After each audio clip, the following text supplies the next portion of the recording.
Today on Opponent to Promote, we question history. Did Israel steal all of Palestine in 1948 and commit a genocide in doing so? Well, today I will separate for you the fact from the fiction. Stay tuned.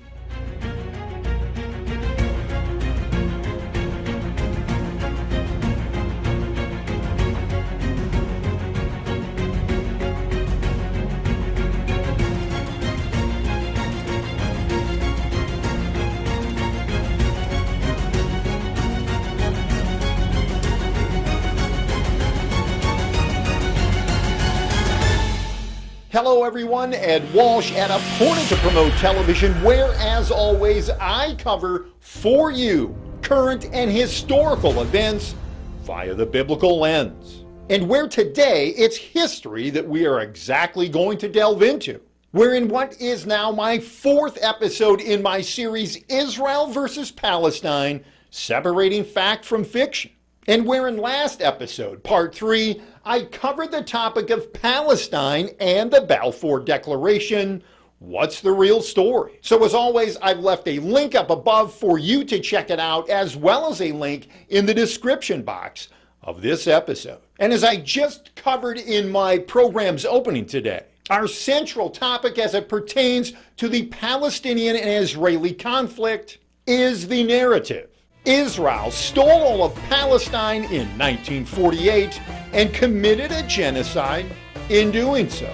For this claim has grown exponentially over the past 77 years via the likes of the Palestinians, Arabs, the United Nations, the legacy media, and leftists alike, that the Jewish community moved into the land and savagely drove out the Palestinian Arabs by slaughtering unending amounts of those communities without remorse. And this so-called genocide came about through what is now referred to today as the Nakba.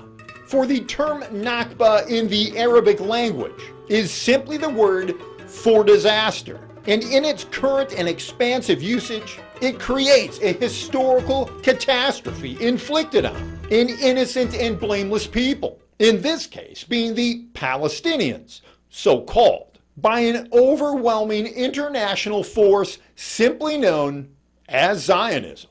For the Nakba is at the very heart of the Palestinians' backward-looking narrative, which depicts the creation of the State of Israel in 1948 as the original sin that dispossessed the land's so-called native people. And every year, the legend seems to grow these crimes committed against the Palestinians back in 1948. And crimes that now are even equated with that of the Holocaust itself. And echoing the Nakba narrative is an international coalition of people that celebrates the Palestinians as the quintessential victims of Western colonialism and racism.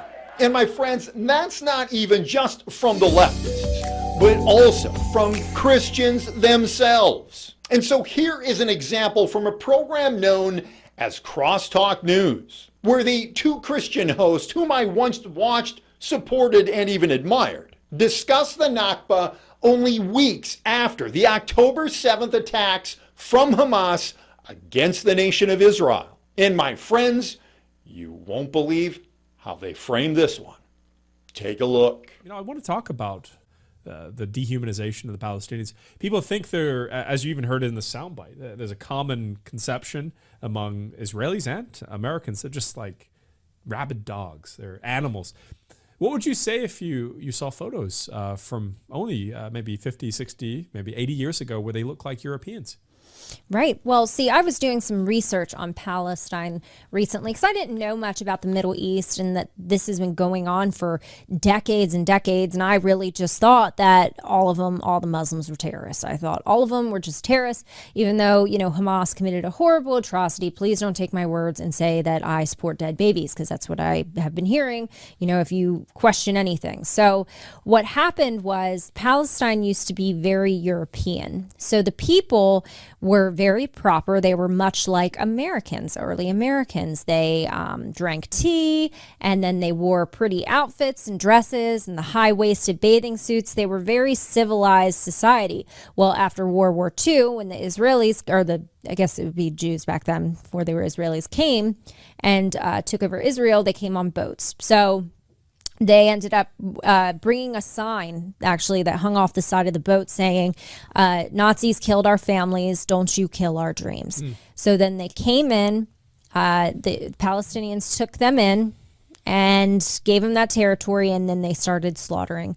And it was a massacre, day of tragedy, and where they killed thousands and thousands of Palestinians, took over their land, and they kind of just evolved into what they are now. It's almost like, they're living back in a stone age, literally. And it's sad. It's very sad to see what happened to them. So they have a very tragic history, a lot of death, a lot of brokenness, and a lot of terror.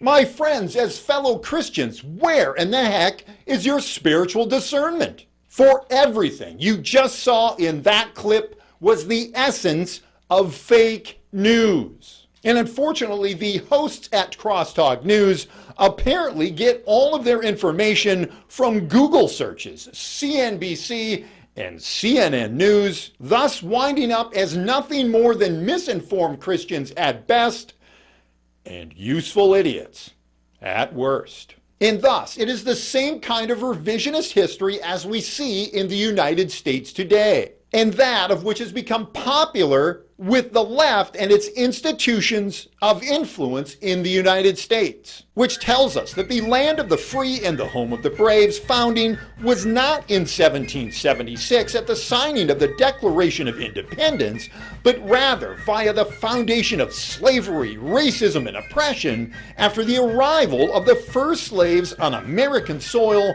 in 1619. Are you kidding me? I wish I was. Thus, this growing Palestinian national narrative has become the second biggest obstacle to peace in the Middle East. And to find out what's number one, you'll have to stay tuned towards the end of the program. But now that we've got the Nakba out of the way, let's get to the facts of how Israel's birth really happened.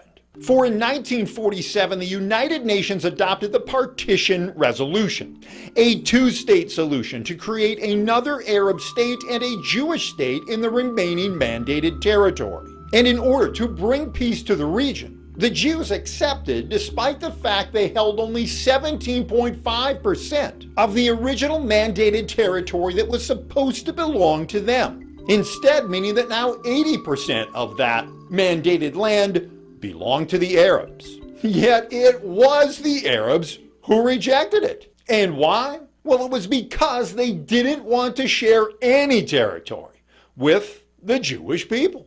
And yet, when the Jewish people reclaimed their land of Israel in 1948, it took only 24 hours before 5 Arab countries invaded the Jewish state in an effort to annihilate it completely. And what they don't tell you about the Arab-Israeli War of 1948 is that Palestinian leaders, those such as Grand Mufti Haj Amin al-Husseini, who, by the way, my friends, was even a Nazi collaborator during World War II, insisted that the Arab citizens, including those of Haifa and Jaffa, had to leave.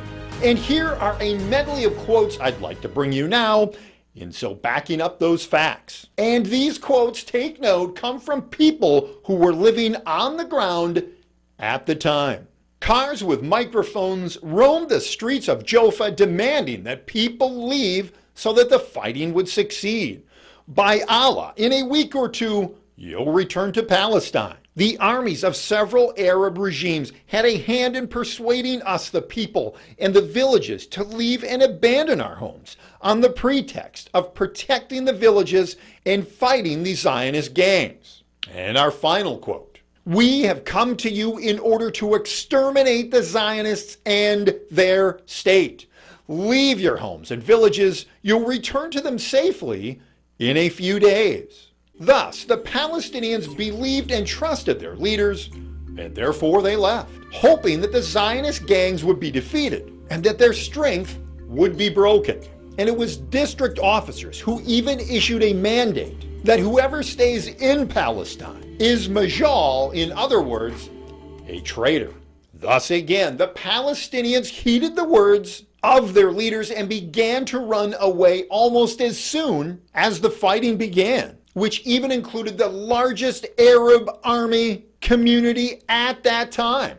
And that being in the city of Haifa, the city assigned to the Jewish state under the United Nations 1947 partition plan. As first, the wealthiest families went. And then the rest of the Arab civilian population moved out, all while Arab guerrillas were moving in to finish the Jewish state as quickly as it began. For truly, seeing the evacuation of Palestinian Arabs, those living in the region, was to avoid helping them to legitimize the Jewish state and their right to it. And with that said, I now want to provide for you an excerpt from an interview from an Israeli Arab citizen who talks about what happened back in 1948 via the very own eyes of his grandfather, who went on to tell this story to the future generations of families. And so, my friends, listen closely. My grandfather got an order to evacuate and get out of his village. Not by the Jews, by the Arab leaders from Syria and Lebanon. My grandfather rejected this request or demand back then. And he stayed and he said, I'm staying in my land. And when the IDF came, no one took his land. I'm speaking specifically about my grandfather. I'm not saying there weren't events like this. I'm just giving you my grandfather's story. And he said, I stayed in my village, which is Ijjish. It's a village in the north of Israel. So he stayed there, and that's exactly how I become who I am today, which is an Arab Israeli. And you know what? I'm very glad about that. The majority of the Arabs who left the land of Israel were getting the orders to leave the land by Arab leaders, whether it's from Jordan, Syria, Lebanon, or Egypt. They're the ones who actually went on and just evacuated based on those orders. And there, my friends, you have the truth. And the truth shall set you free. No Jewish invasion, no Jewish genocide of the Palestinian people. And yet, let me provide for you one more quote. This one coming from the then head of the Arab League, Abdul Rahman Azam, who said, "This war will be a war of extermination and a momentous massacre, which will be spoken of like the Mongol massacre and the Crusades." And so with that said, just how did this predicted massacre really go? Well, it was the newborn Jewish nation of Israel, a tiny bridgehead of just 650,000 people, who stood against 5 Arab nations encompassing over 30 million Arabs. As these Arab forces were armed, trained, and in some cases, even commanded by officers from some of the world's major powers. And in contrast, the international community placed an arms embargo on the new Jewish nation, and only one fellow nation, that being the nation of Czechoslovakia, who dared to defy it by providing and supplying weapons to the desperate Jewish fighters. And my friends, in many instances, it was so bad that even frail Holocaust survivors who were just recently arriving and being pulled off the ships from Europe were thrown straight into the battle, and some without even so much as any shoes on their feet. All while Arab leaders had vowed to drive the Jewish people into the sea. Gee, that sounds familiar, doesn't it? And yet, my friends, somehow Israel won the battle. And despite my friends being heavily outmanned and outgunned, somehow this small and brand new reborn nation won the battle. Gee, if only I could have figured out how that happened. Well, that, my friends, would be all credit due to their secret weapon. And that would be the very thing that the Arab nations people, leaders, and armies had no way in foreseeing, as it was the very hand of Lord Jehovah himself that was both blessing and protecting his people, and by upholding his unconditional promise and covenant that he made originally with Abraham, and all while God was also fulfilling the very prophet's words of rebirth of this nation as spoken to us from the book of Isaiah. Who has heard such a thing? Who has seen such things? Shall the earth be made to give birth in one day, or shall a nation be born at once? For as soon as Zion was in labor, she gave birth to her children. So again, my friends, let me provide for you the fact from fiction: there was no genocide. And as well, another thing that the Palestinians, global leaders, and the international legacy media of today will not only not tell you, but will even vehemently refute if you challenge them on it. And that was that in many instances, Jewish leaders urged the Palestinian people to remain in Israel and become citizens of the new nation. We didn't compel them to leave.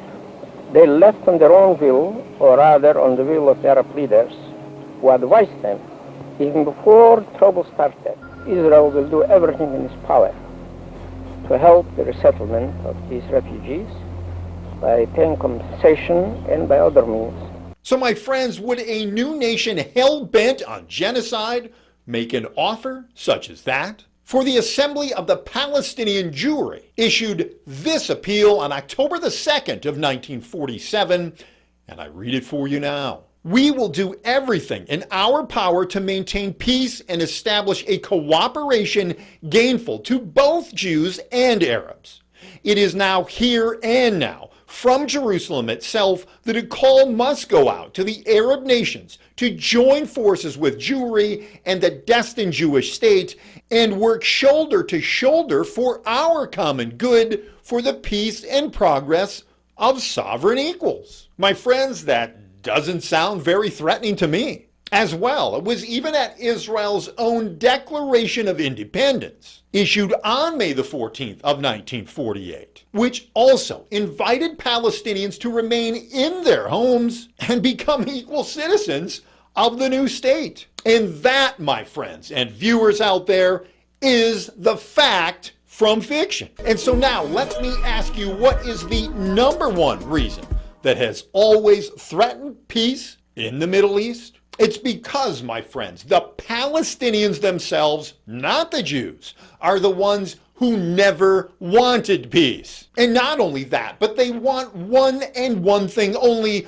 the systematic annihilation of the Jewish people and the land known and shown on the map today as Israel. And there, my friends, is where the genocide really comes in, as that is also where we get the very term we hear often today, from the river to the sea. But as Christians, we also must know, unlike apparently those at Crosstalk News, that this hatred for the Jewish people and nation comes from the very spirit of Antichrist itself, and as forged by the very enemy, the devil himself. For again, let me emphasize, the only slaughter and genocide at the rebirth of the new Jewish state was the one that the 5 Arab countries unsuccessfully looked to impart upon the new Jewish state, and not the other way around. And to that point, let me quote for you Israeli Prime Minister Golda Meir's painful